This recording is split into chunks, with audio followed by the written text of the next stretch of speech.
झोपड़ी में बैठ गई है, कहने लगी भगवान केवल एक बच्चे के पीछे तो ये मेरी दशा हो रही है। आज मेरी छूट गई तकदीर,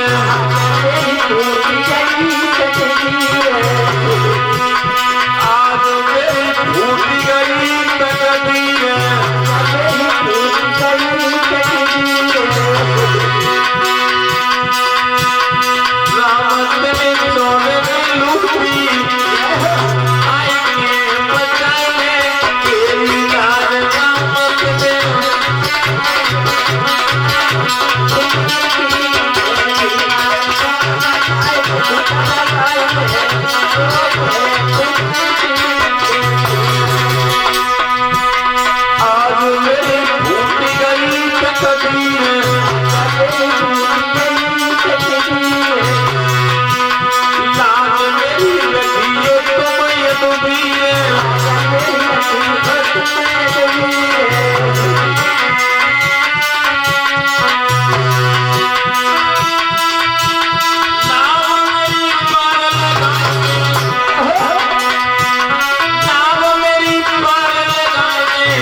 सुनीति इस झोपड़ी में बैठी माताओं बहनों क्यों बैठी है? केवल एक बेटा के पीछे, एक बच्चा के पीछे उसे घर से बेघर कर दिया है। महाराज माँ कितनी तकलीफ उठाती है।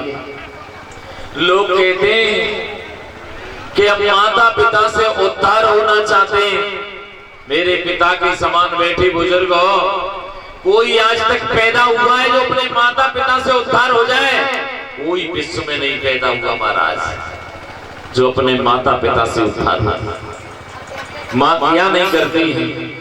अरे उस दिन की याद करो जब तुम इधर बिस्तर को गीला करते हो ना, तो माँ इधर से उठा के तुम्हें इधर सुलाती है। इधर भी बिस्तर गीला हो जाए तो इधर से भी उठा के माँ अपनी छाती पे सुलाती है। और उस मैया के नहीं हुए तो दुनिया में तुम किसी के नहीं होगी महाराज। एक अम्मा कह रही थी अपने लड़का से, दुश्मन हमें पूछ तो हमने कैसे 9 महीना पेट में धरो। लड़का कान लगो तो चिल्लाती काहे कि ना पूरे गांव में 9 महीना को किराया ले लो। अरे तुम 9 महीनों का किराया दोगे? तुम 9 मिनट का किराया नहीं दे सकते हो महाराज। हेलो, 9 महीने का किराया क्या दोगे? सबसे पहले बच्चे का गुरु माँ होती है महाराज। सबसे पहला गुरु माँ होती है। एक कवि कहता है, और जब बताया खाने के लिए क्या चाहिए महाराज? रोटी। लेकिन रोटी खाने के लिए चाहिए पेट। महाराज जैसे पीठ बनाई तैसे पेट बनाए दो जा तो कहाँ चिंता है? तरबूज महाराज खेत में डरे होते हैं।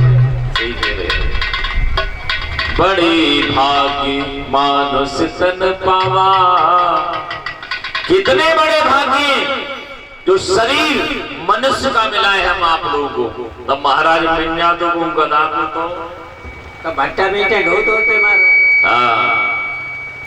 आज मेरे भैया केवल पेट के लिए क्या चाहिए? कभी कहता है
पेटई के खातर बारी बूढ़े को पे आए ने तो पेटई के खातर बहु साथ में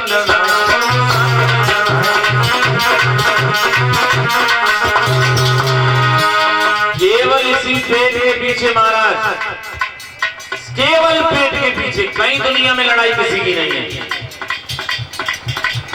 लड़ाई आप देख ही रहे हो, क्या लड़ाई होगी जब पेट ही ना हो तो क्या मतलब है आराम से घरे परो।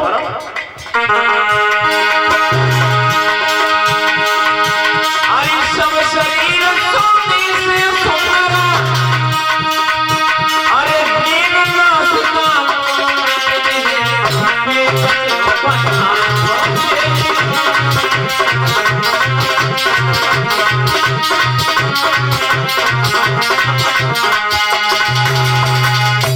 आज झोपड़ी में बैठी है। अब झोपड़ी में बैठी तो